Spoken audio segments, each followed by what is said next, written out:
Okay, I want to start by saying that it's a pleasure to welcome Wendy Chun back to Dartmouth and Geert Lovink for the first of what I hope will be many visits. And both of these people are so extraordinary, and I had lots of things I wanted to say, but in the interest of time, I've really just pared it down to the basics.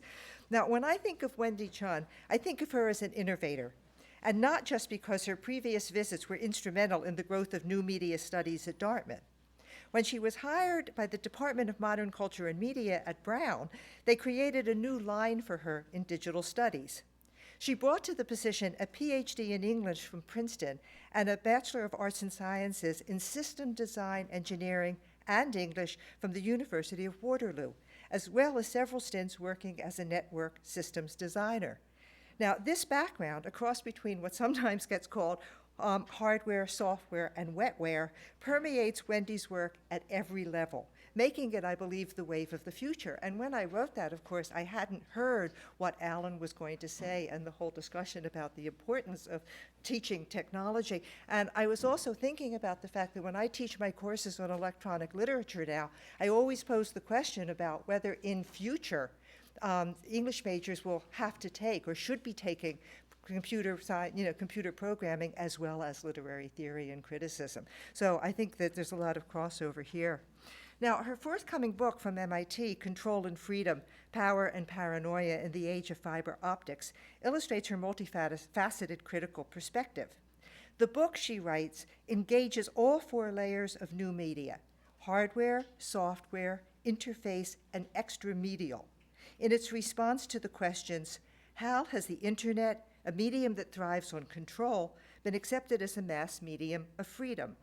And why is freedom increasingly indistinguishable from paranoia control? Another term that keeps coming back, this paranoia. And answering these questions, as in all of her writings, she is keenly attuned to the way both racial tropes and sexuality become the markers of cultural processes. She also provides us with new ways to think theory or to rethink theory when it comes to new media. Wendy has a second book coming out this year as well.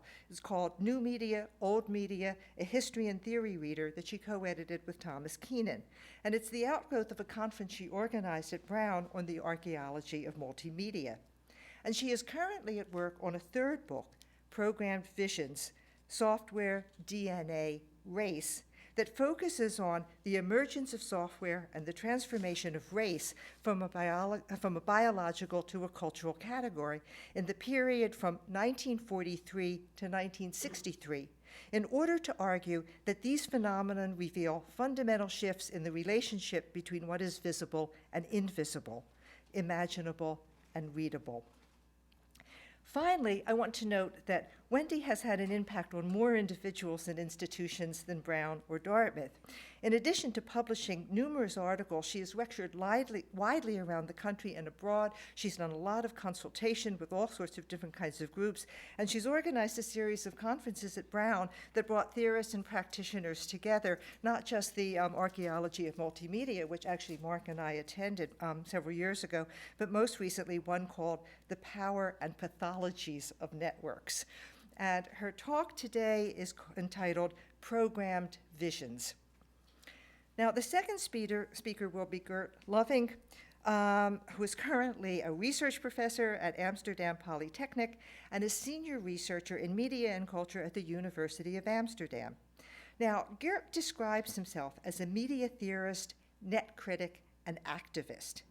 And again, multidisciplined. He has an MA in political science from the University of Amsterdam and a PhD in English. We're doing very well today. A PhD in English from the University of Melbourne. Now, when you look at his biography, you quickly see that the activism is inseparable from the theory and criticism.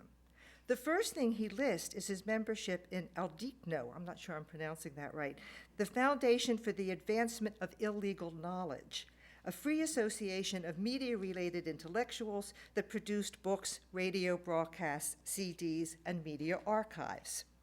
He was also the co-founder of the Amsterdam-based free community network called Digital City, and a co-organizer of a number of conferences in the 1990s that helped establish the area of net criticism and theory in Europe.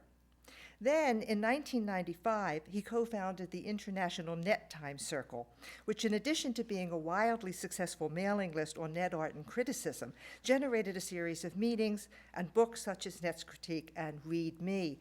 And I just want to say that it was his essay on net time about moderation in his first book, Dark Fiber, that really kind of made me fall in love with him, I have to say.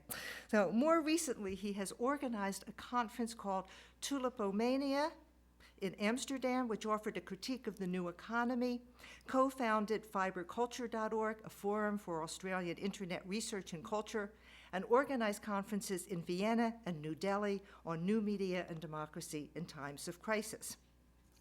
Now, most of us in the US probably know Geert from his provocative and extraordinary exhilarating books, Dark Fiber, Tracking Internet Culture, Critical Internet Culture, Uncanny Networks, and My First Recession, Critical Internet Culture in Transition, which came out about 2 years ago.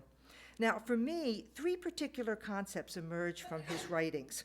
His complex formulation of what he terms critical internet studies, his interest in and studies of the potential subversiveness of tactical media, which bring performance, art practices, and old media to the activist use of the internet, and his definition of the virtual intellectual. A passage in the introduction to My First Recession offers an insight into these concepts, as well as the cautious, constructive approach he brings to his analysis of the contemporary scene. And I just want to read this passage, because it also, I think, encapsulates the other thing I really love about reading him, which is his absolute bluntness, okay? Net criticism is a call for critical intellectual engagement. It is not a critique of information or technology in general. The critic, as organizer, must navigate between the economic hype of the creative industries and the really existing futility of arts and culture compared to the science and technology giants. New media, in my view, deserves society's best cultural resources, one that can think and operate beyond the fluctuations of pop and fashion. One thing is sure, the internet is not a parallel world somewhere out there. It is an integral part of society. And his talk today is entitled, Mapping Critical Internet Culture, a Research Agenda.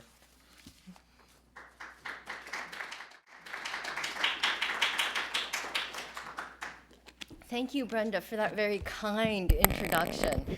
And thank you, Mark, for organizing and inviting me to this exciting event. So Mark asked me to address the question of visual culture today. So today I want to argue, and this is perhaps perverse for someone on a panel entitled Visual Culture, Critical Praxis in the Digital Age, that visuality, the persistence and privileging of the visual in the digital age is precisely what prevents what makes difficult critical praxis. And it does so not because visual culture is uncritical. Indeed, our interfaces thrive on what we've been calling a skill or a smartness that our students certainly understand. So what makes critical praxis difficult is, I want to argue, the forms of criticality that are themselves inscribed into our interfaces, their causal pleasure.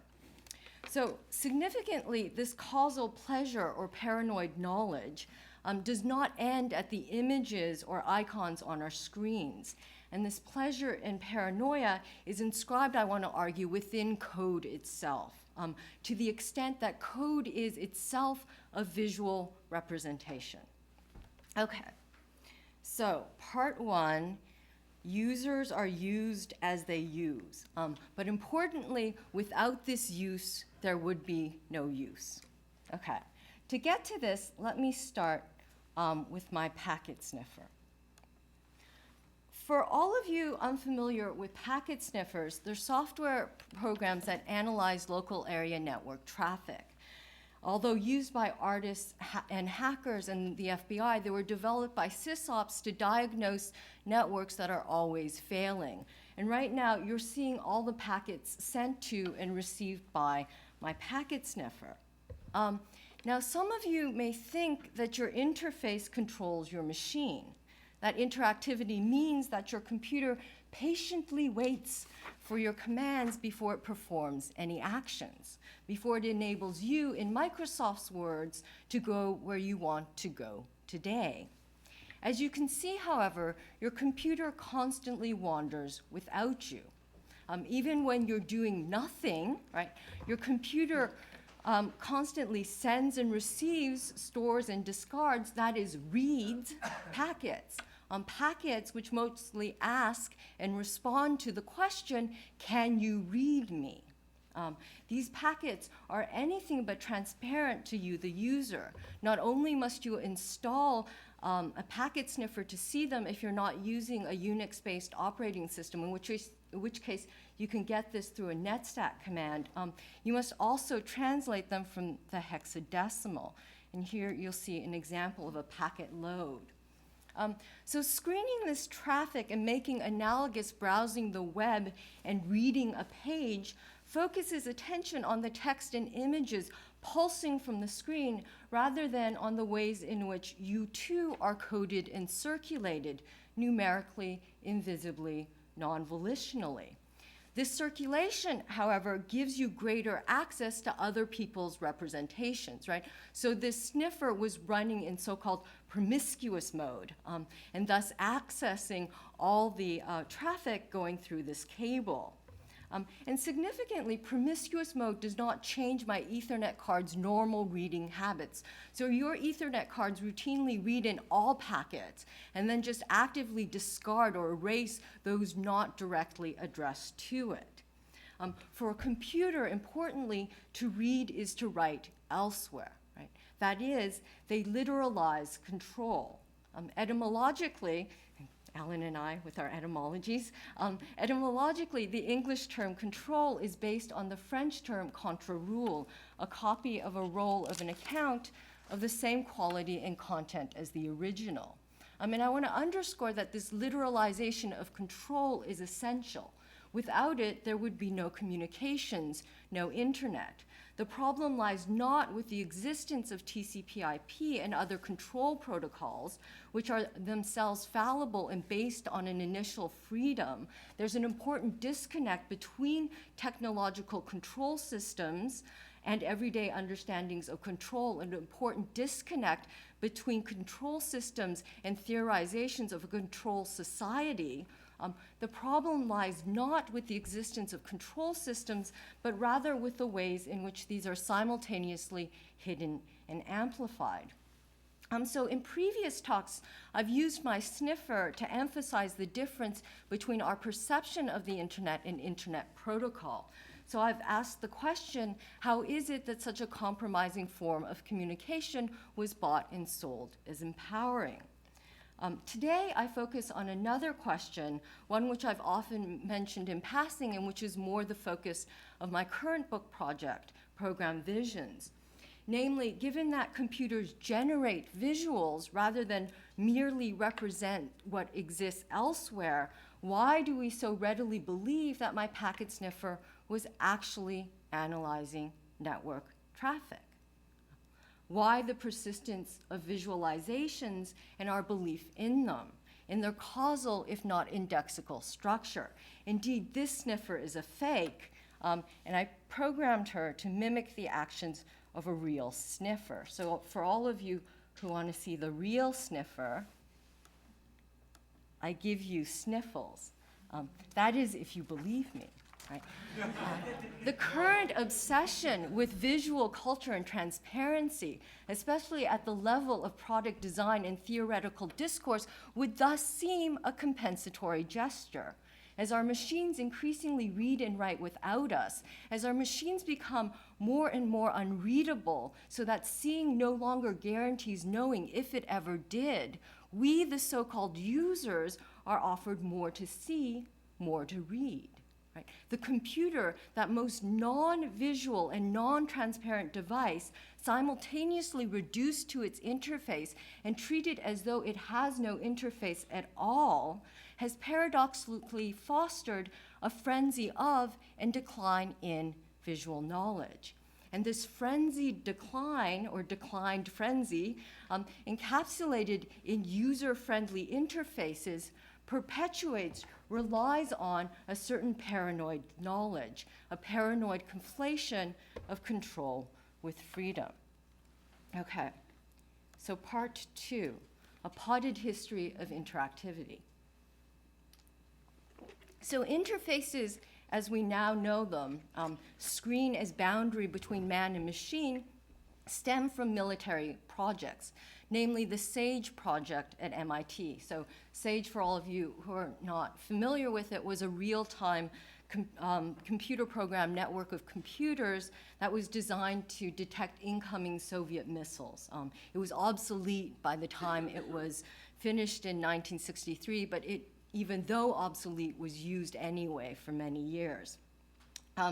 The idea of interactive real-time computing also stems from military funding, most specifically from supporters of artificial intelligence such as J.C.R. Licklider, who many of you know as the father of ARPANET. As Paul Edwards has argued in The Closed World, AI could not emerge without interactive computing, then encapsulated by time-sharing operating systems.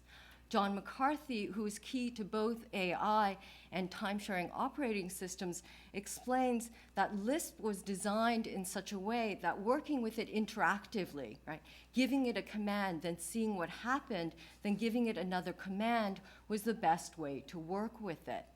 Interactivity was thus necessary because of the limitations of procedural programming in early neural networks. In the 1960s, the naivete behind John von Neumann's declaration that anything that can be exhaustively and unambiguously described, anything that can be completely and unambiguously put into words, is ipso facto realizable by a suitable finite neural network, the naivete behind the statement had become increasingly apparent. Exhaustive and unambiguous description was difficult, if not impossible. And interactivity entailed giving over to the machine tasks that humans could not accomplish. Given this background and given the ways the screen screens, the emergence of user-friendly interfaces as a form of computer liberation seems dubious at best and obfuscatory at worst. From Nelson to Engelbart, Kay to Laurel, the interactive interface has been targeted as a face of pleasure and control, as a means of freedom, and indeed one could plot a history of computing based on its various liberations. And here you see quotations from Douglas Engelbart, creator of the mouse, and Ted Nelson, who coined the phrase hypertext.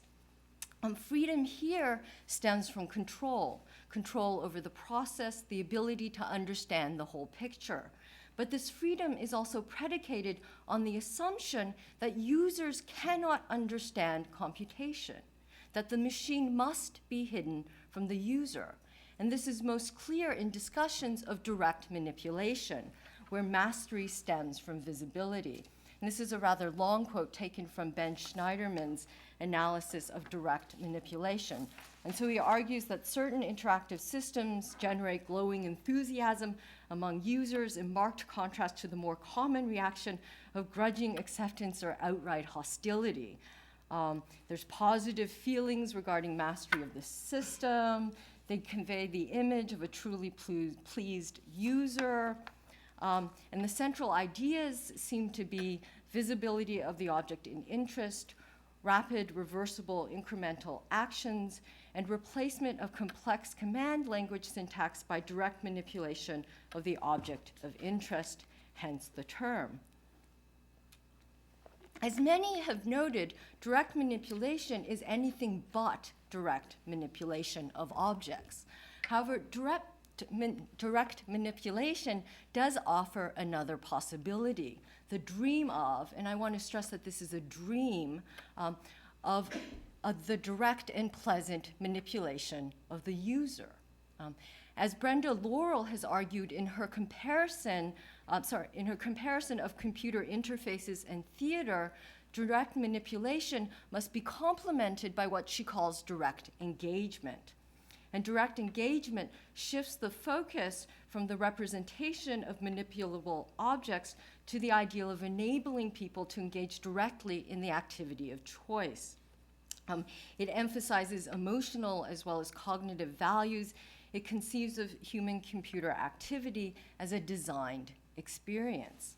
And I think Laurel's work nicely emphasizes action and the crucial difference between representations of tools and the tools themselves.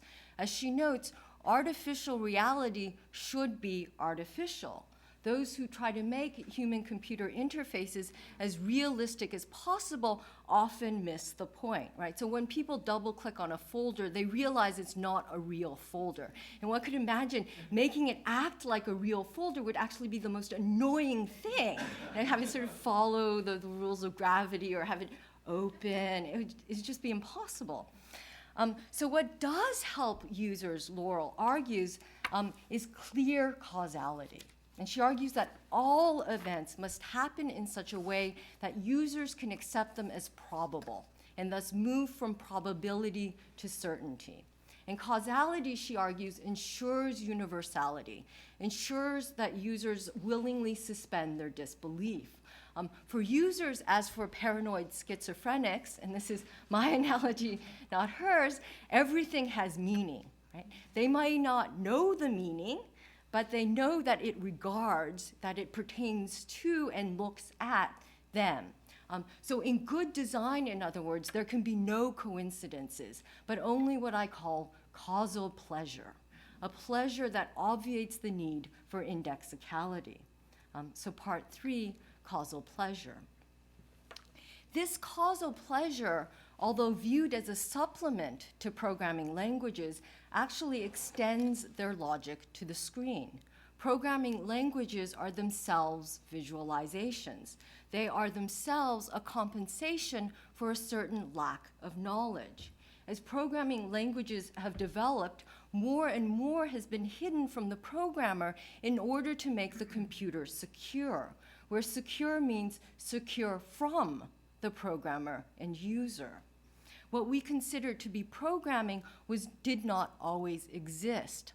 So it's not just that physically software does not exist, which is a point that Friedrich Kittler makes, but that it was not, as Wolfgang Hagen and Paul Ceruzzi argue, foreseen.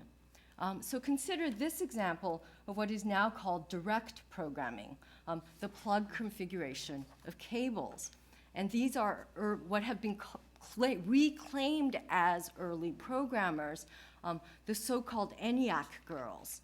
And near the end of World War II, these computers became programmers. And here the dream of programming proper.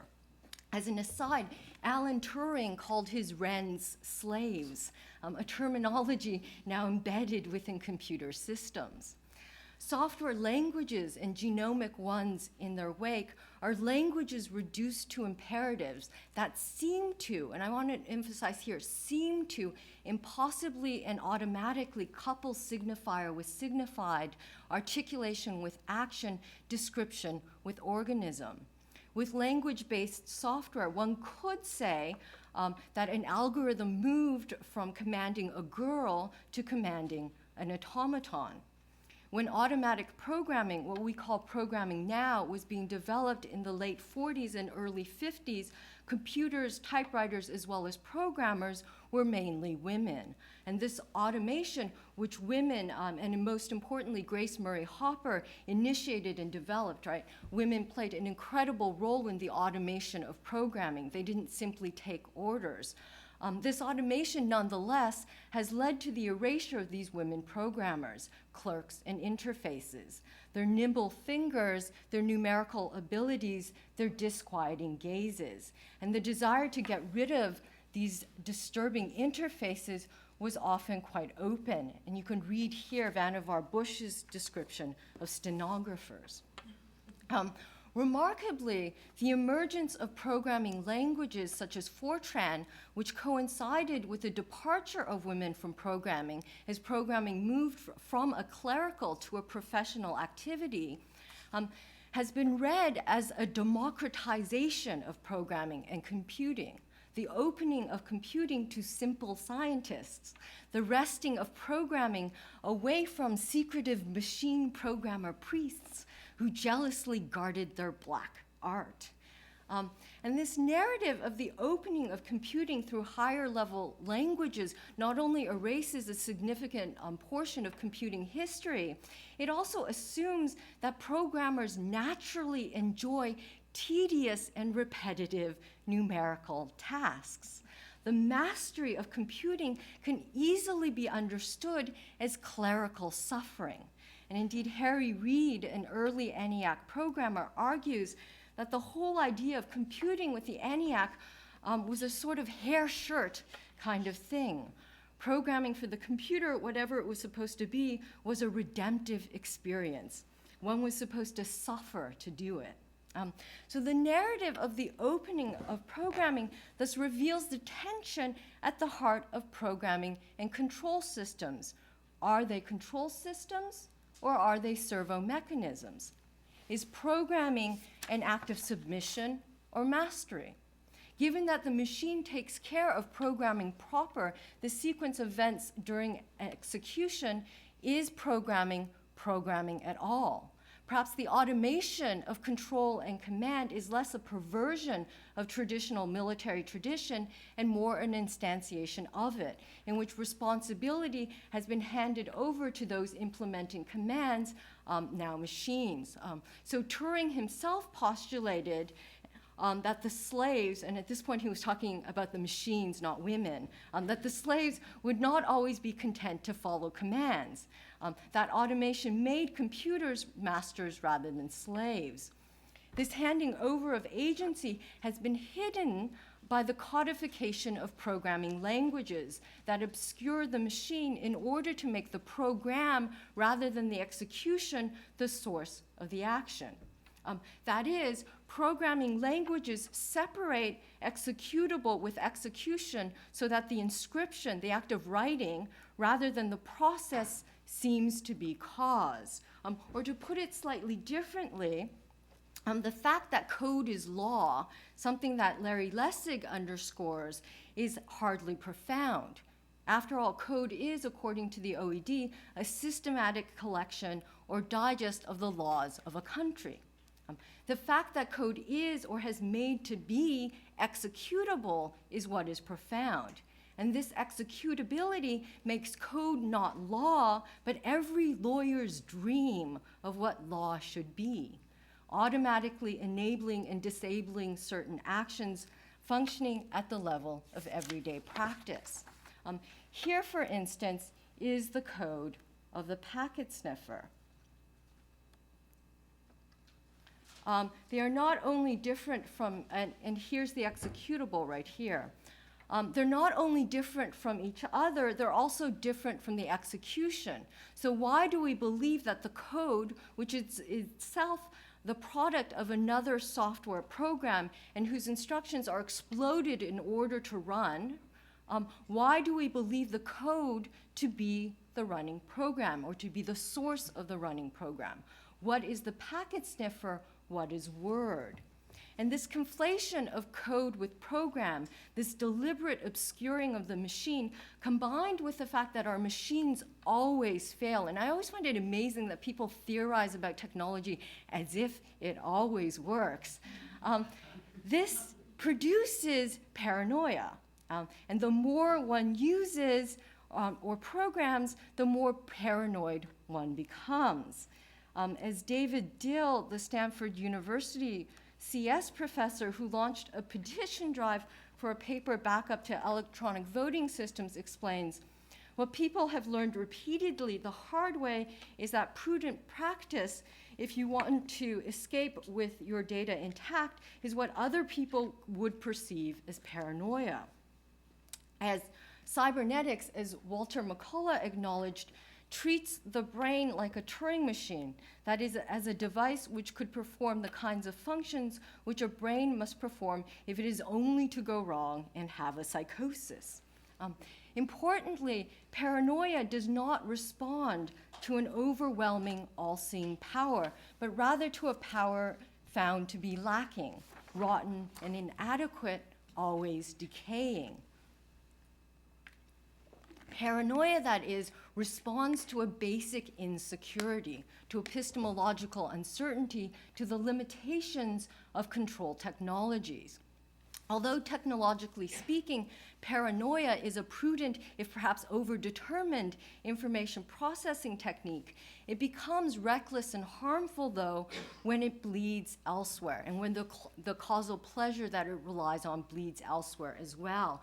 Most specifically, when political problems such as racial discrimination and national security are reduced to technological problems, as if the political could be solved by the technological.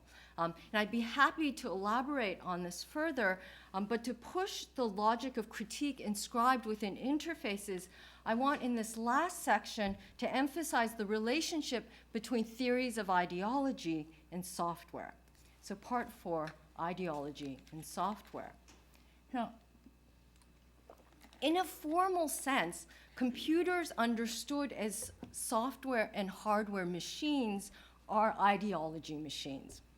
Software fulfills almost every formal definition of ideology we have, from ideology as false consciousness, and you can think here of how the Matrix portrays software, to Louis Althusser's definition of ideology as a representation of the imaginary relation of individuals to their real conditions of existence. So software, or perhaps more precisely operating systems, offer us an imaginary relationship to our hardware, right? So they don't represent motherboards or daughter boards, but rather desktops and recycling bins.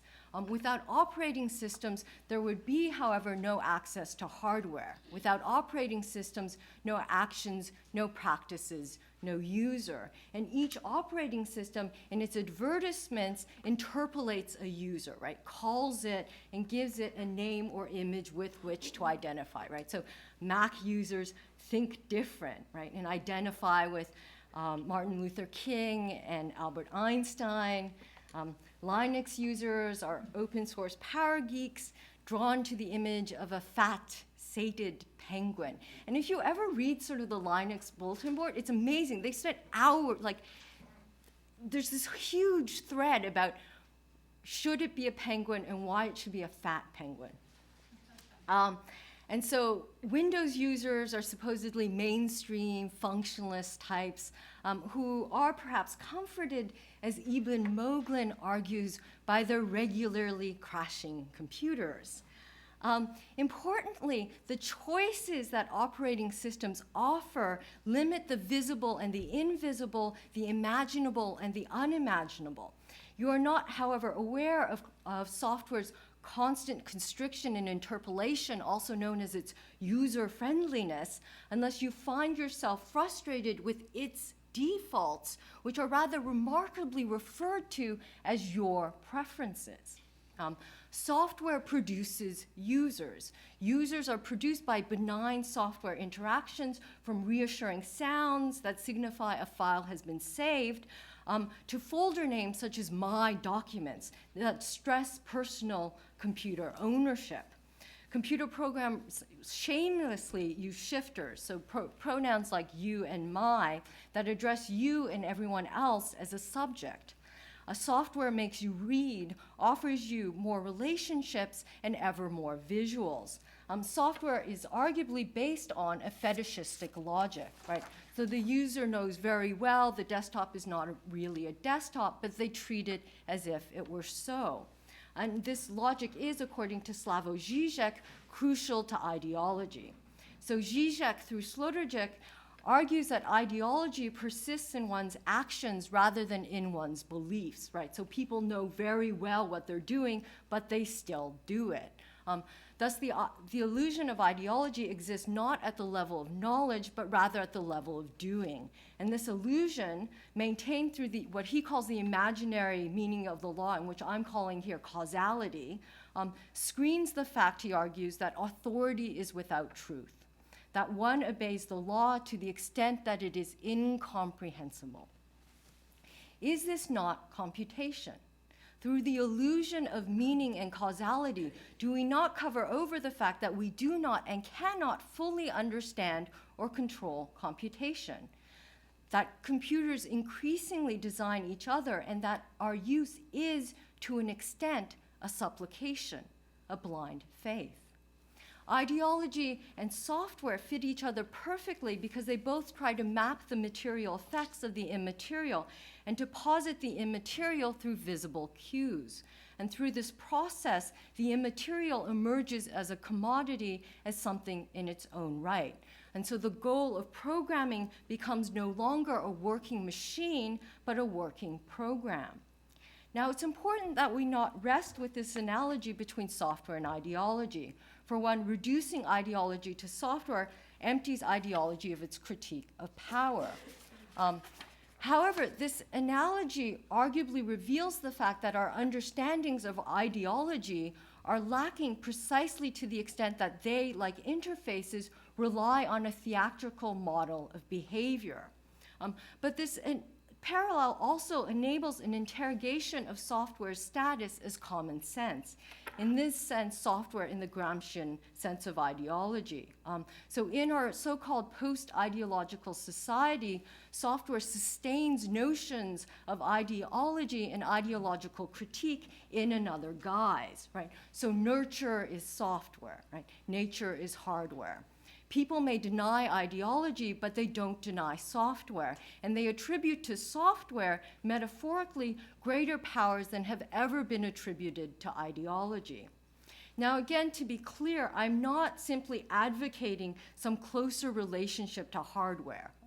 Although I do think it's important to examine the ways in which hardware is disciplined, made discrete, in order for it to become programmable. Nor am I condemning all software interfaces. And I think Mongrel's Heritage Gold software is actually a brilliant hack on Photoshop. And if I had time, I would show it to you. During question A, someone asked me and I'll show it to you. Okay. What I am arguing is that we need to interrogate, not venerate, software and user-friendly interfaces, not because we can do without them, but because we need to imagine new critical praxis. And in this sense, I do find the privileging of software in new media studies to be rather problematic, the increasing privileging of it. Okay. Also, I'm not dismissing freedom as misguided, but I'm arguing for a more rigorous conception of it. And here I think free software is a good start. Free software is not autonomous, but deliberately builds on the work of others, right? So free software is free because there's a guaranteed structure of continuity and sharing. However, freedom cannot rest with the new public license, but must also radically rethink interactivity and the relationship between software and hardware, as well ask why the opposition between public and private has mutated into open versus closed. So I want to conclude with the question of freedom. Tellingly, Laurel links user mastery and freedom not only to control, but also to constraints. As Laurel puts it, and she's a little slow. I think it's because my packet sniffer is still going. How perfect. As Laurel puts it, and if I can, oh, yes, it's brilliant. So my sniffer has now crashed my machine by taking up all the memory. So Laurel argues that a system in which people are encouraged to do whatever they want will probably not produce pleasant experiences. When a person is asked to be creative, the result is often powerlessness or even complete paralysis of imagination. The experience of using a system that enabled anything to be possible might be more like an existential nightmare than a dream of freedom. But here's the thing. What is freedom if not an existential nightmare, or at least the possibility of it? What is freedom but something that cannot be controlled, but that demands our constant decisions and response? Freedom, as Jean-Luc Nancy has argued, comes without guarantees. To be free is to be free from safeguards. Freedom is not innocuous. It's not something that we can possess or grant to others, but rather a force that breaks bonds and makes possible bonds to begin with. a form of destruction that, as Nancy and Schelling argue, enables both good or evil, or in other words, entails a decision for finitude or destruction. Freedom is an experience. And I end with this quote from Nancy, which is a little dense, which you can't see, so I'll say it very slowly. Nancy, emphasizing experience's etymological relationship to imperia and experiere, argues that an experience is an attempt executed without reserve, given over to the peril of its own lack of foundation and security in this object of which it is not the subject, but instead the passion, exposed like a pirate who freely tries his luck on the high seas. To seize the democratic potential of fiber optic networks, we must reject current understandings of freedom that reduce it to a gated community writ large. We must explore the democratic potential of communications technologies, potential that stems from our vulnerabilities rather than our control. We must take seriously the vulnerability, I argue, that come with communications. Not, and I want to emphasize, not so we simply condemn or accept all vulnerability without question, but rather so that we can work together to create vulnerable systems with which we can live. Thank you.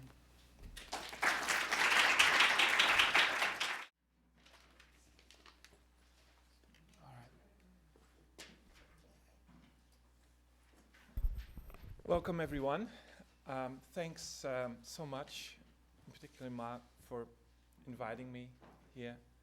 It's an honor to be able to speak here and present my work, and in particular, my new institute that was founded about a year ago. As was mentioned, over the past years, I've mainly dedicated myself to writing up ideas that have been floating around on the net in various publications. And I finished a PhD while living in Australia. And this culminated in my inaugural speech, The Principle of Networking, which as a booklet you can get. So I brought a few copies here. I also mentioned, I think it needs to be said, this next month in June, it is 10 years ago that NetTime as a mailing list was founded during the Venice Biennial. It's a group of mailing lists based on email, very much based on text, as an exchange platform for theory and what we called net criticism. Now, this is 10 years later. This is what an average inbox looks like. And this is sort of the state of the art of computer networking, I would say.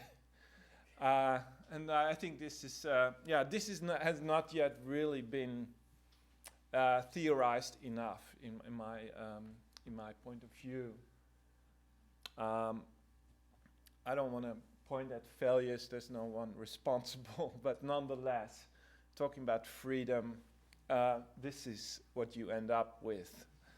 And this sort of reflects the whole era, the 80s and 90s, where people seriously believed for good reasons, in open networks. And this is what my work has been about for the past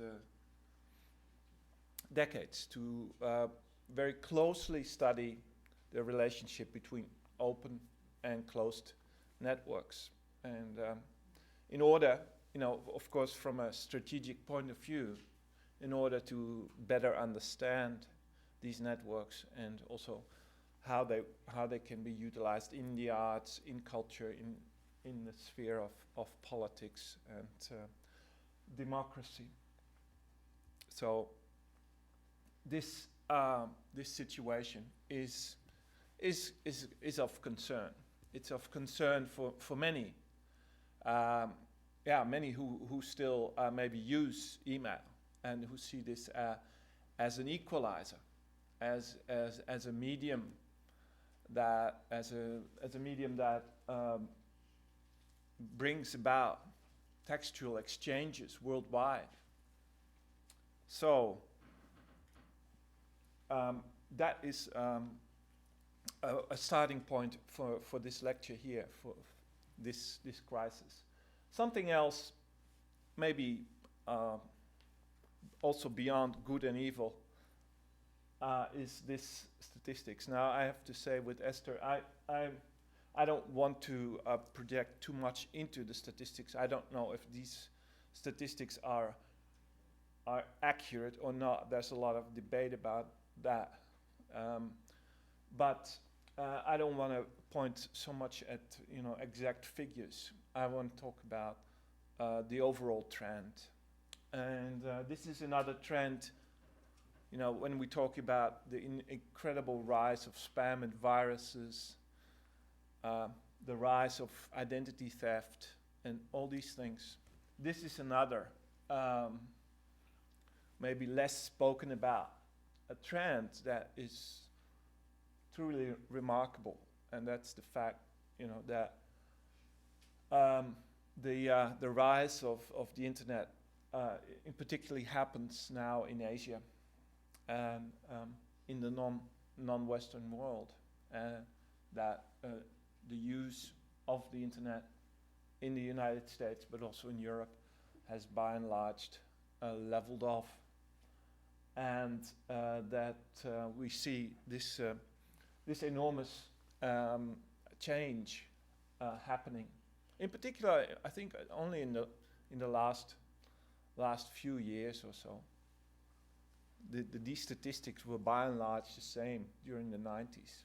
This change has really happened recently, and the same we could say of this one, which I really find quite remarkable if you come to think about it, that English is no longer the majority language, that it's a minority language, that English native speakers are already for quite a while a minority group within the larger internet group of users. And also what I find really remarkable is the change. So if you look at this and then go back to this, and half a year later, this picture will again look quite different. So this is really changing very fast, much faster, I think, than we theorists, even visionaries or people who are into very speculative theory, who work with future scenarios, can really comprehend the true nature, the true effect that this is having. It's having on the use, on the cultures of use, but I would argue also profound changes on the further development of the medium as such, and computer culture as such.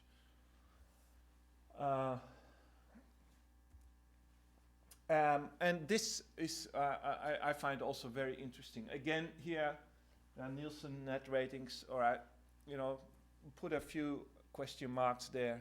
But I've made similar experiences myself, I have to say. What you can read here, it's something that you can experience yourself. So the exact figures are not really what it's all about, but it's nonetheless quite remarkable. Whereas, for instance, in the Nordic countries, in Germany, and where people really have a belief in textuality and text, for instance, write a lot of serious and long emails. You can see them sitting there in the long winters. Yes. Writing all these emails. Look at statistics there, Germany, Netherlands. We know that other cultures, for instance, much more emphasize the chat room or instant messaging as their preferred ways of exchange, and this is really important. So and you can see that sort of Latin cultures, Southern cultures have other ways, other preferred ways of communication, and it's really not up to us to have some kind of judgment over this. But still, I truly think that that there is another internet culture coming into being that is less based on the office metaphor, that is much more fast, fluid, and that does not require that kind of sitting in front of your computer for many hours, where you really have to engage with the whole, how would I call it, traditional way of sitting in front of a screen, much like in an office environment. And a lot of people still, of course, reproduce that office environment even in their homes. Now, these statistics just point at really profound changes away from that office setting, let's say, where we think of computing, where we think of internet use in office environments. And this is how I get here, because I think that taking these changes into account, we come to a next level. And the next level for me really are today's social networks that really, first of all, are an answer to the problem, to the crisis of email. And secondly, they reflect a much more global and diverse internet culture. Let me start with the first. The social network, for instance, this one, Orkut, started only a year ago, is one of these so-called social networks that has many more visual elements in it. It's really getting slowly away from this textual monopoly that the internet has been associated with for so long. And it's closed. This is quite an important shift, I think. Well, you could say, well, this is the response to spam and viruses, etc. You could also say, well, this is an expression of the age in which, you can no longer trust the other. So it is really fitting also in the paradigm of a rise in populism, in fear for migrants, a post 9/11 atmosphere in which the other is potentially a deadly virus, or is a troll who's after you. So in these networks, there's a complete other paradigm at work, namely that you have to be invited in order to join it. These networks are no longer open, and this is exactly what makes them so attractive. And this is exactly also what makes them operate in a different way from, let's say, the 90s paradigm in which the internet was primarily introduced and sort of sold as a medium to liberate yourself, where the medium gave the opportunity to be someone else, to become someone else. At least, you didn't have to, but you had the possibility. In these networks, we see something else at play. We see that people want to return to what they are. Of course, once you've entered these networks, you can still change your identity. You can do whatever you like, but this is actually not what we see at work there. And what we see here, within these closed, walled-off communities, we see that people really want to present themselves as they are. Now, of course, we all know, having read all the literature, that there is no real self, and there's always a misrepresentation, or people try to present themselves somehow different than they are, and this is all at work here as well. Nonetheless, I would say, in these environments, people really break with the 90s paradigm of the virtual identity, really, and try to maybe get back to business. Maybe that's one way of reading it. They want to really have serious exchanges, and they really want to get out of it, get something out of it. So instead of only playing, they really want to integrate this medium in their everyday life in one way or another.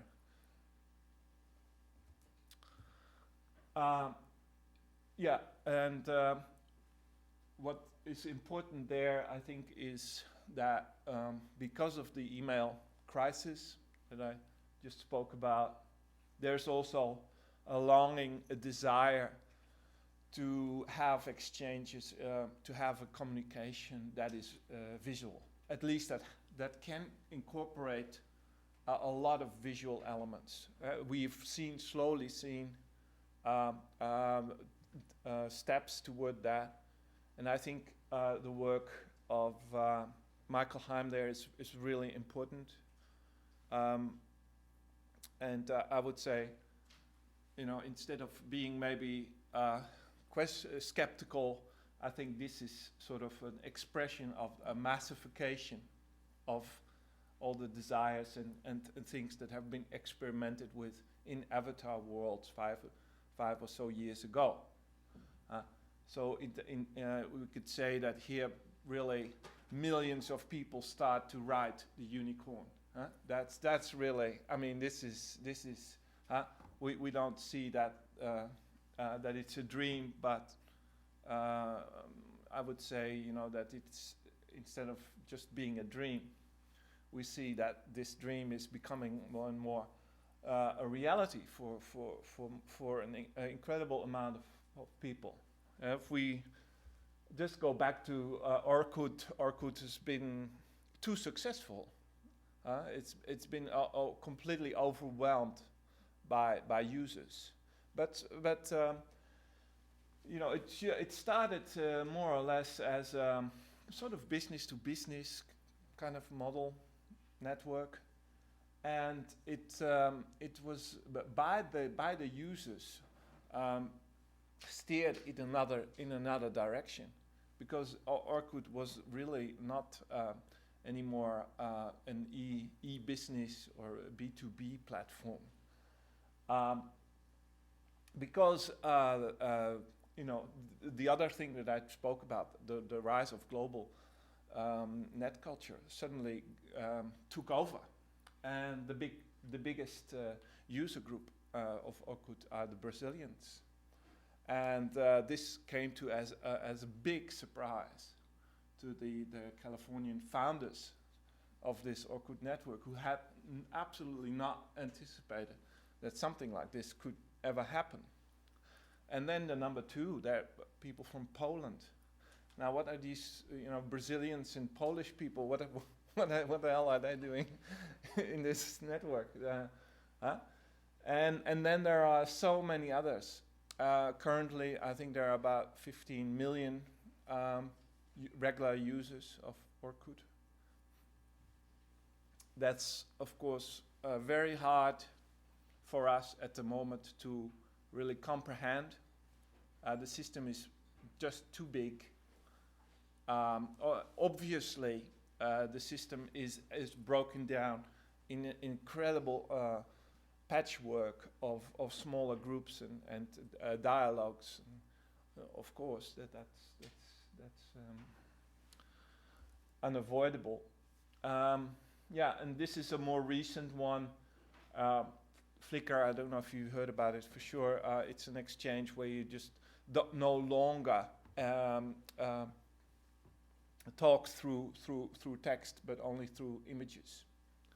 So, and also, I think what is very interesting that what Flickr will do is that it will bring a democratization, a massification of the whole tagging and meta-tagging phenomenon.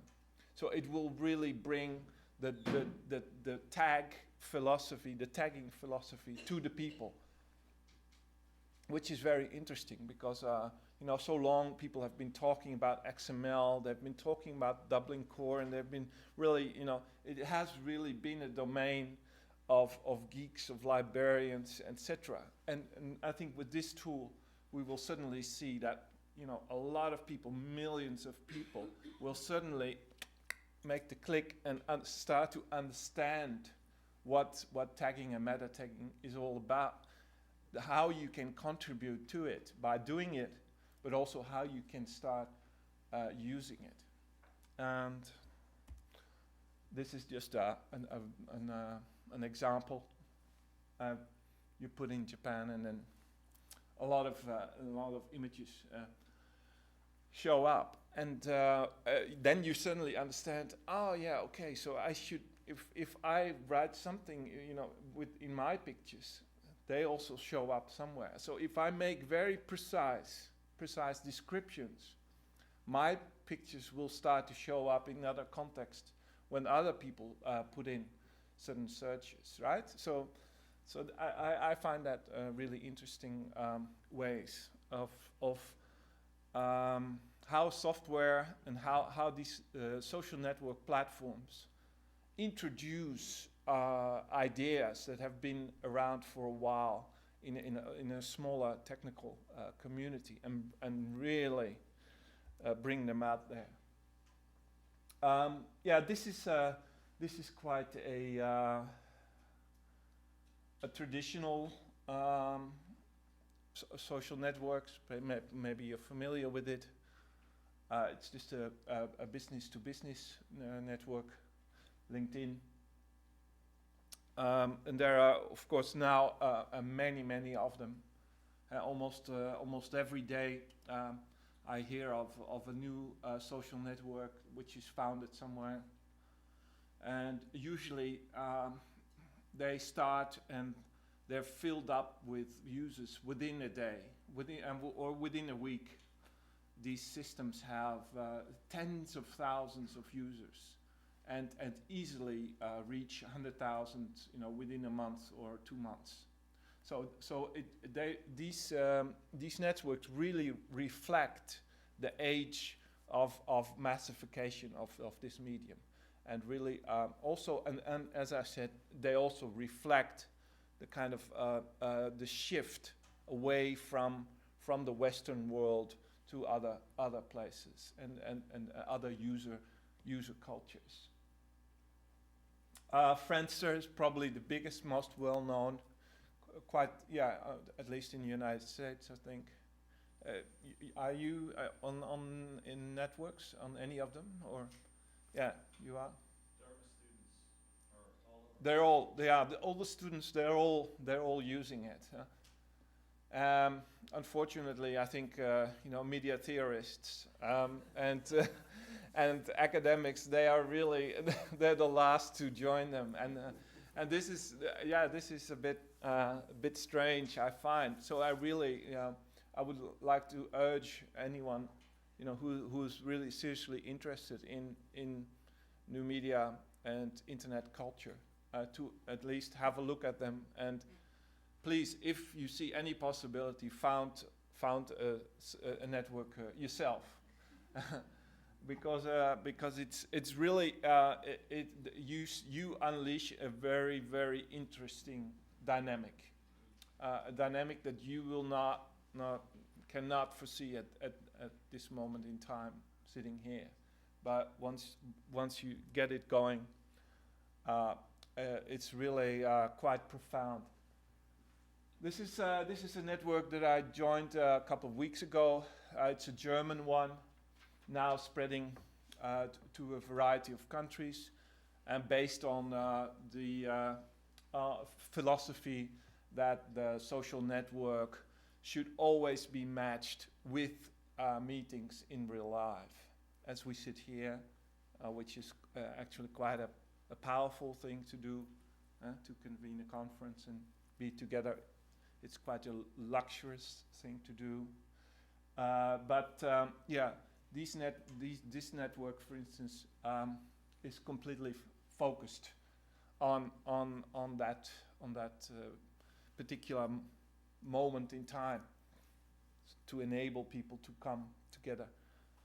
It's a somewhat closed business network. So unlike LinkedIn, which I showed you before, this one, for instance, is not interested in hypergrowth so much, but it is focused on establishing a lot of real nodes in society, which also means that it has to have a lot of, local networks, places where people can meet every month or so. This is another variation. I think a lot of these networks are really driven and focused on young people from about the age of, I think, 12 or 15. They're all onto it. This is just a random example of particularly girls who gather around a brand. Now, I'm pretty sure that this site was actually not started by this company. That would be your first thing, of course, being very suspicious, as we all are. You would immediately think, well, these are the brands, the branding departments of these companies who set this up. But they are not really that clever. So they haven't really figured it out yet, these companies. But the young people, they're already doing it for them, which is even more, I don't know, frightening or amazing. Whatever, think about it, whatever you want. But this is happening, and it's happening much faster than people in PR departments of global corporations can even start to think. So let alone that they can act. Because this environment, for instance, this Hives environment, it's only half a year old. It has around 1 million users already. It started as a Dutch network, but then they found out within weeks that there were incredible amounts of people from Peru gathering in this environment. Now, what the hell? What were they doing? What were they doing there? And this surprised the founders of this network, because they really did not, much like what we experienced, by the way, 10 years ago with our digital city in Amsterdam. We did not provide an environment, that facilitated conversations in Spanish or something like that.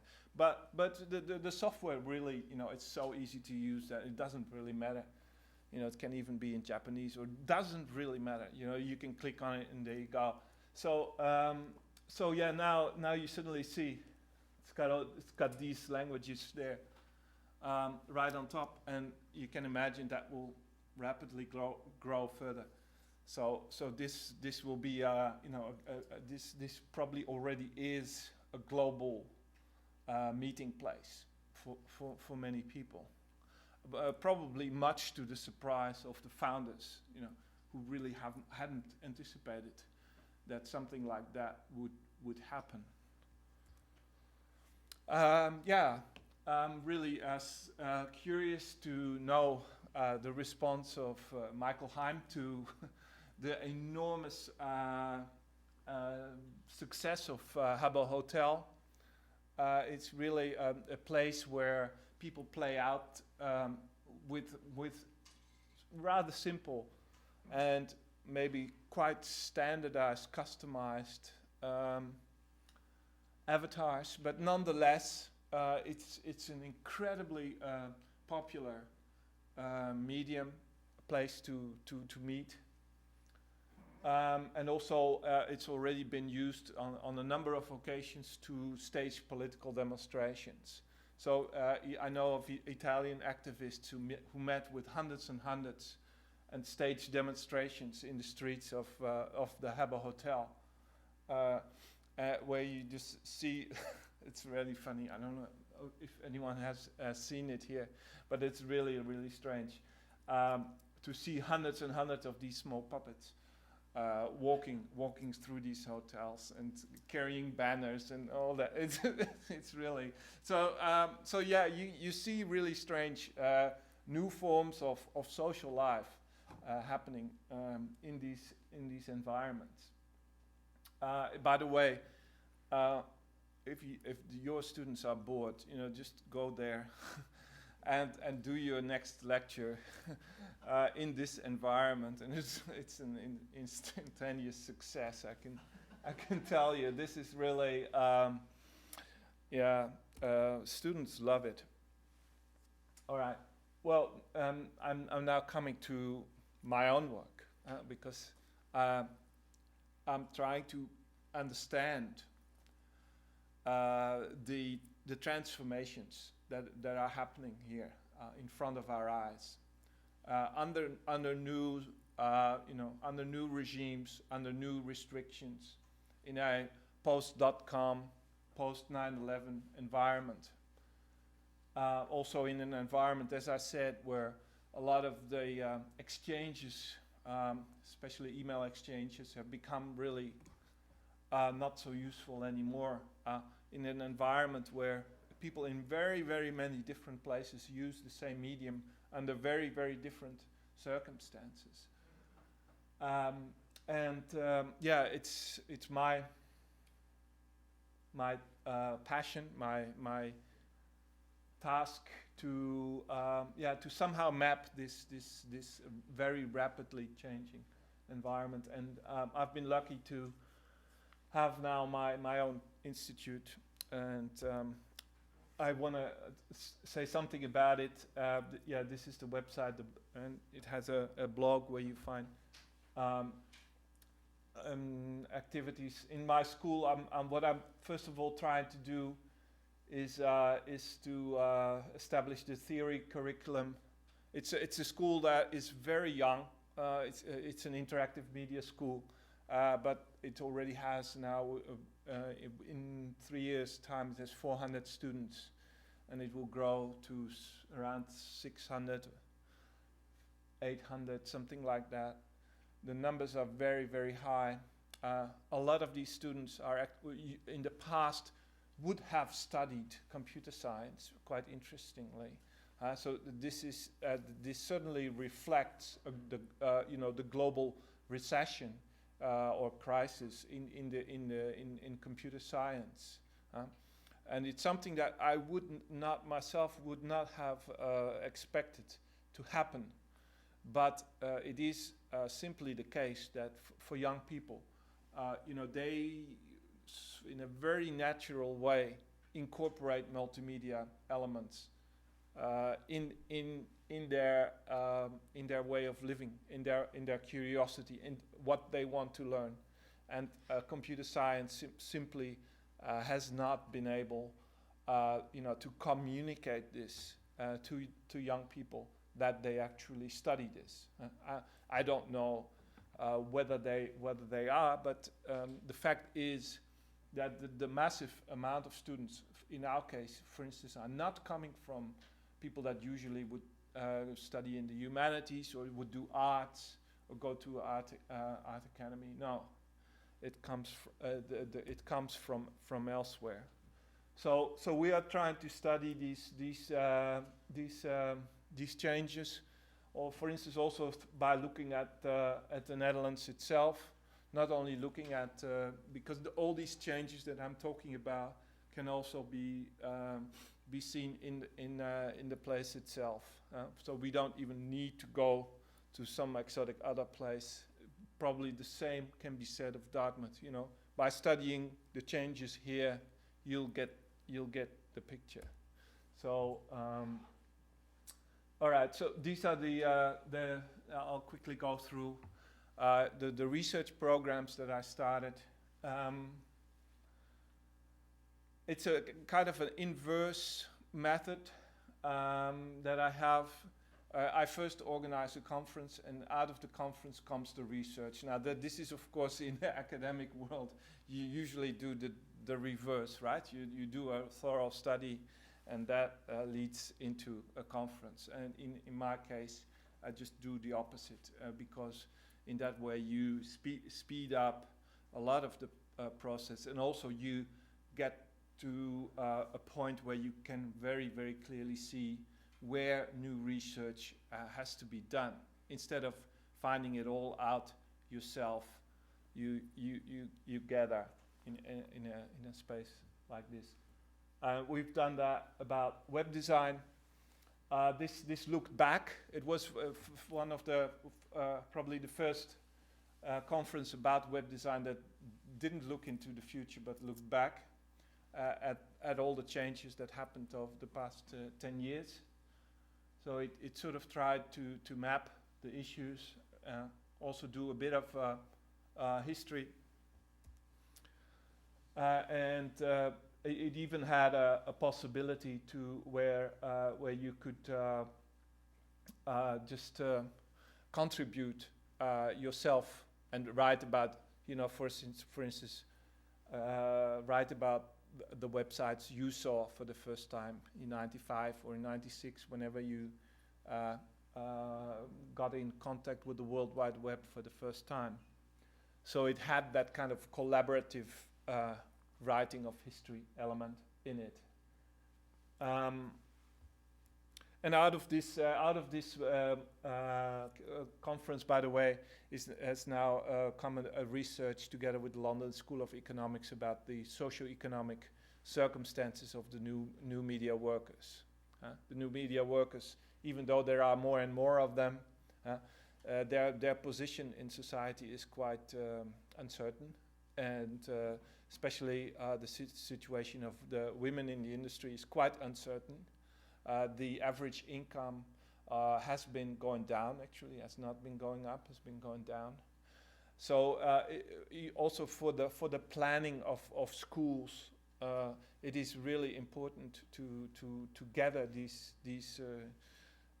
sociological data. Even if you are in the arts, even if you train artists, these data are very insightful. This is the next one that we're doing, which sort of reflects the things that I've been saying here about the incredible rise of new media in the non-Western world. This Incommunicado conference, Information Technology for Everybody Else, is done in conjunction with Sarai in Delhi, the center that I've been part of. I've written this concept of the event together with Sönke Seele from Germany, and it is sort of taking place in the wider context of the World Summit on the Information Society, which happened in Geneva in December 2003, and will happen in this November again for a second time in Tunis. It's an event that you probably don't hear much about in the United States, but is of true significance in the rest of the world, in particular in Africa, but also in many other places.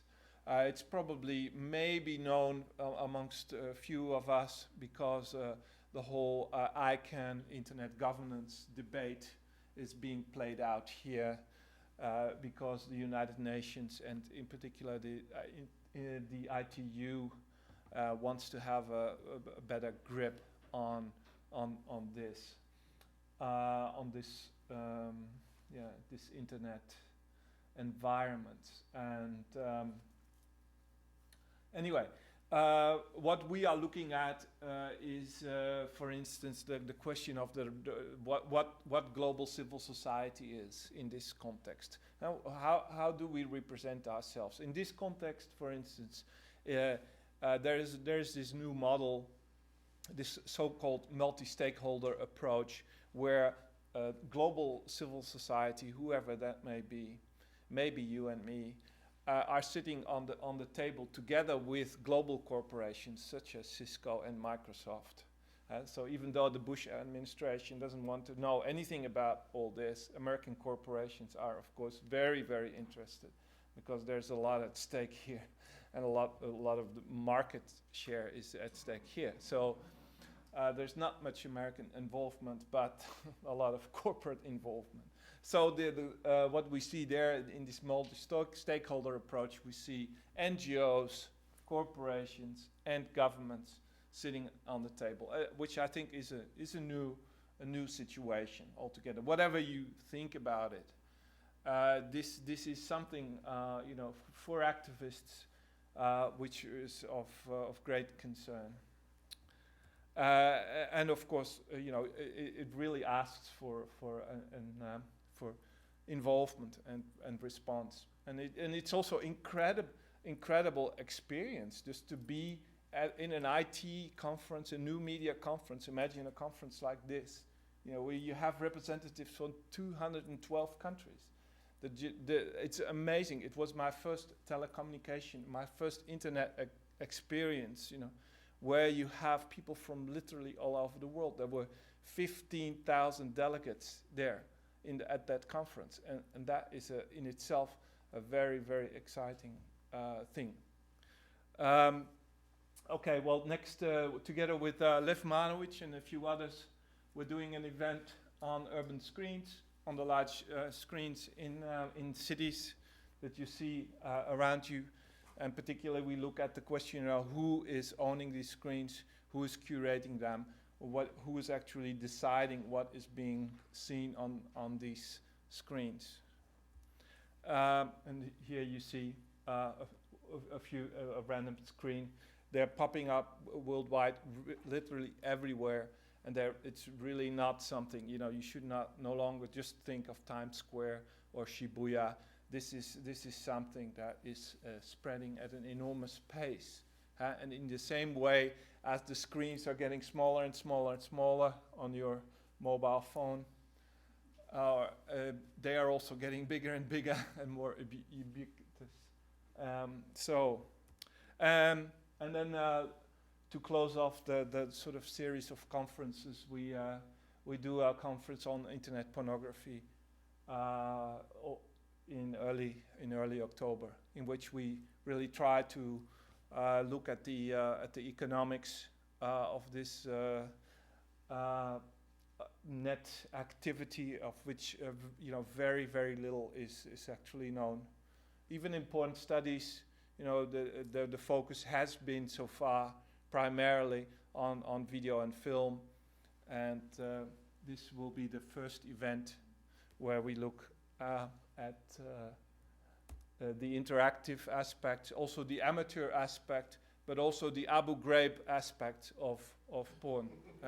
The way the Abu Ghraib aspects, meaning that the kind of the dissemination of digital cameras, which is incredible. It also means that there's another kind of images around, which some of us have called war porn, and that kind of that brings with us a new aesthetic.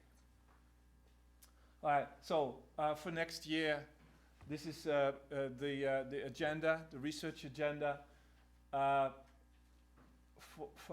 Focusing a bit more maybe on concepts, not so much on issues. I hope to finish my new book next year, and in it I will raise a lot of these issues. In particular, I hope to get to a more like comprehensive theory of what I call distributed aesthetics. An aesthetics which really goes beyond visual culture, but we don't need to go back just to the textual level of code. I think that would be a move back for me. We don't need to go into the territory of television or film. But yeah, in my view, we should really understand what I call distributed aesthetics, which maybe is a new field. At least for me, it's a new field. It goes away from the textual, but it is different from film and television. At the same time, from an activist point of view, I'm looking at the theory of organized networks. Organized networks are really networks that try to build sustainable structures. This has been an issue that has been around really for a while, and I think everybody who has joined networks knows that there is an excitement in the beginning, and then there's a question, how do we continue? And I think we have now, in many places, have reached that point.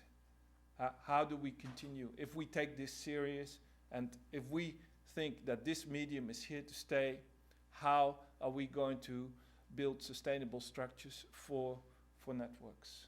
And I'll leave it here. Thank you very much.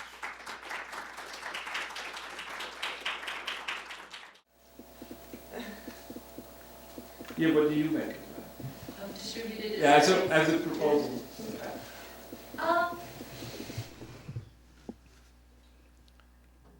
I find it to be really promising. And I think that there's a way in which you're looking at networking that's very provocative and is sort of trying to think through critical praxis. I did have one question, though, when you were talking about massification. Yeah.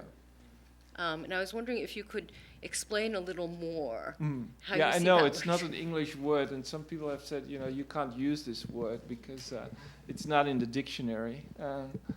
And it is true that the spell checking has serious problems with this word. Yeah, what I mean with it. Yeah, well, sometimes I just think of it as democratization, meaning that it is sort of, for me, it's the third stage of internet culture. In the first stage, which sort of ended in 92, 93, was dominated by academics, was a relatively closed environment, culturally speaking, quite homogeneous. The second stage, let's say, roughly speaking, is the 90s, which is a lot about promises, about hypes, about expectations, about a lot, yeah. But as we know, by the late 90s, the really severe, the technologies were not there. The broadband wasn't really there yet. But I think now we've come to a point that really we see, that really big masses of people start using it and start building user communities that have a critical mass that we probably in the 90s or could not have really thought of. The sheer amounts of people. That's overwhelming, I think. Yeah, and it's interesting because you talk about massification entirely in terms of almost, in some ways, returning to the dream of the first realm of internet, not necessarily in terms of homogeneity of people, but the idea of the closed network, right? I was thinking of the way email started and the notion of, so my question was what is it a return to? You said in many ways it's a return to identity, but I'm not sure if that's quite it. And I wonder if what's playing out is indeed a different notion of freedom, like you mentioned, a different notion of security. But I was wondering, what do you do with that almost weird move backwards, or do you not see it in any way to be imitating of ARPANET or an imitating of those moments, where in which you did have these really small communities and security wasn't an issue because it was conceived of differently. Well, I never thought of it in those terms, but I want to ask you a little also about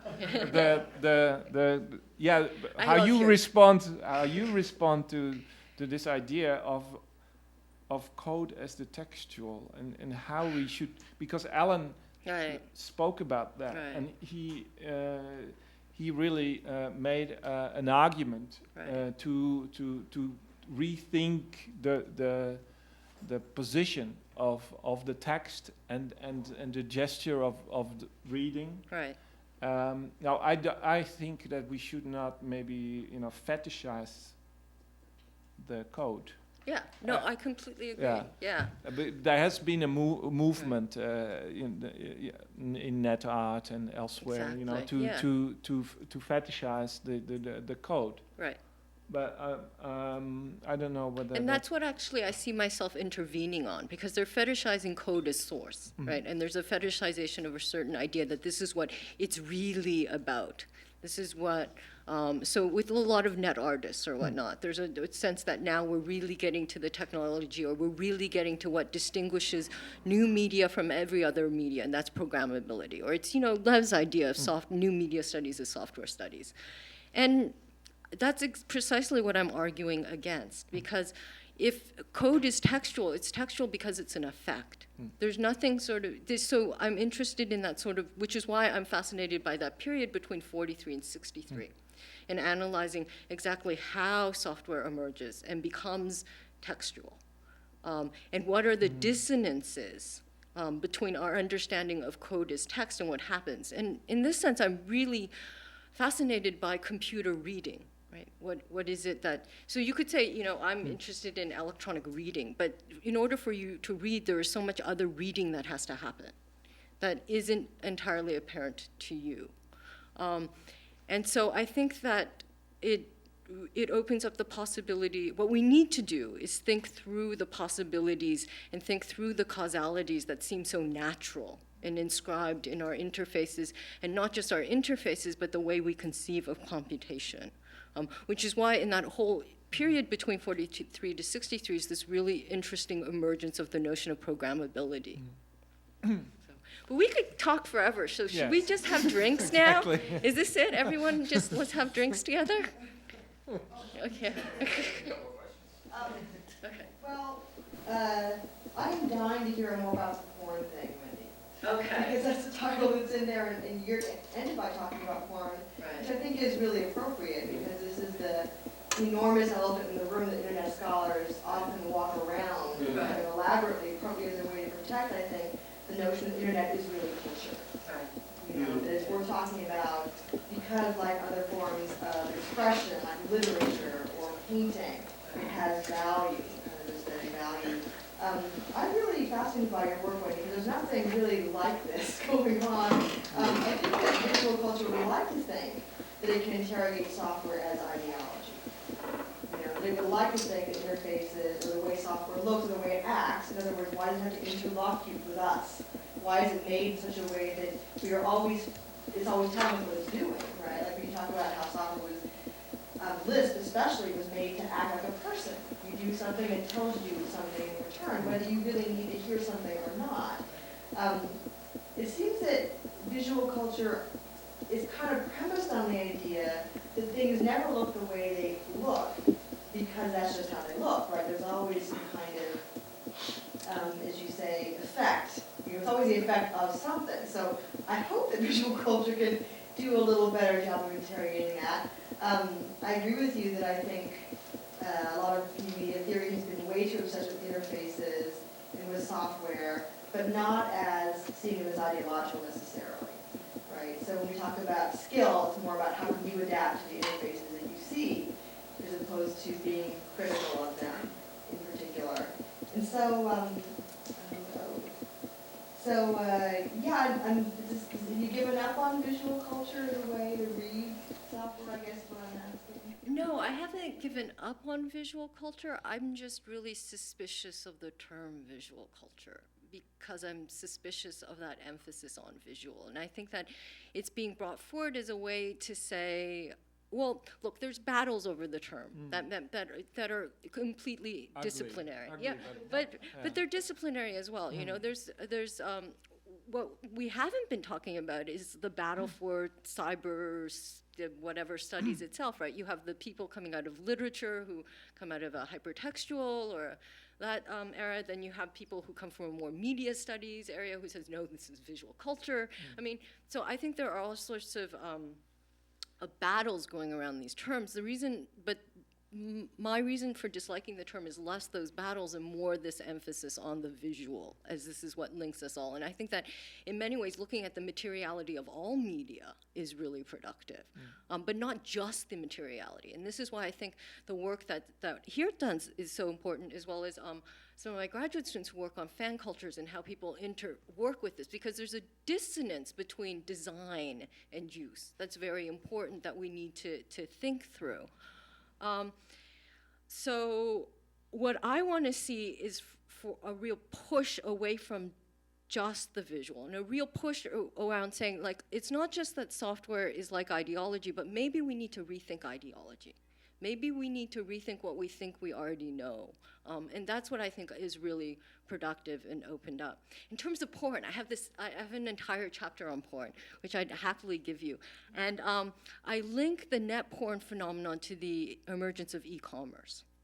And so how, so 1995 is the moment in which the internet is deregulated, but also for the first time in which this legislature, which has been supporting the internet for years, decides to regulate content. Okay, but in its regulation, safe harbor is given to people with credit card verification. And there's this really interesting move in which, and so then in 97, you have all these people saying it's because of net porn now that people are comfortable sending their credit cards. So I sort of elaborate on that, but also I'm looking at what was fascinating about net porn in the 90s, which was precisely that utopia area. It was also an era of complete fear. And this complete fear was actually around the issue of porn, right? The invasion of the house.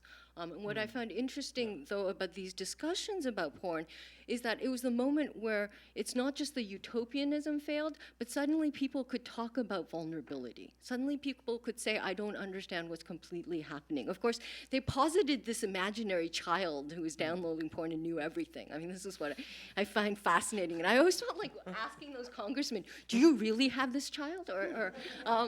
And it's so... I think that there's that moment of talking about invasive contact is actually really important. And this is why I think pornography has been really important in disrupting this notion that you are just in control. But what happened around the porn debates is that things were divided. So the internet became good or bad based on content. Bad content was pornographic. You just get rid of bad content, and then suddenly the internet would be this happy public sphere, rather than dealing with the ways in which the internet is itself intrusive. But I'd be happy to share with anyone the porn chapter and my other work that I've done on code as well. Yeah. But you should talk about porn. Well, I came to it more from personal experiences in Amsterdam with the hacker culture, in which where you see really a important decision made somewhere around 93, 94, where systems of micropayments are being dropped in favor of credit card payments. Where really at a moment, where an initiative like DigiCash by David Chun really isn't going anywhere, despite the brilliant patents, the brilliant the software schemes that he had in mind for micropayment systems, and this is dropped in favor of an American Visa MasterCard driven payment system where only people who have an American credit card, because there are no other credit cards, can pay. And now, and after this decision was made, then certain hackers, and I know a few of them, were invited to join in and write the software for these payment systems. And this happened around 95, I think, 95. Yeah. And this is really the birth of e-commerce. And I think there's, even though this history has not been written, it is known in the circles. I think that's an interesting genealogy of e-commerce itself, and of the whole idea of internet economy. Yeah? And it's also sort of an undercurrent within the dot-com story that you don't hear much about, for instance, because the dot-com story always starts with Netscape, and then it goes from the floating of Netscape. That's the official start. Except in narratives around 96, 97, they will. Like Wall Street Journal, and those will do that. But yeah. So it's about the kind of political economy of the net. Actually, I think we're going to have to, in the spirit of histories to be written and futures to be realized, we're going to end now, and please join us for reception.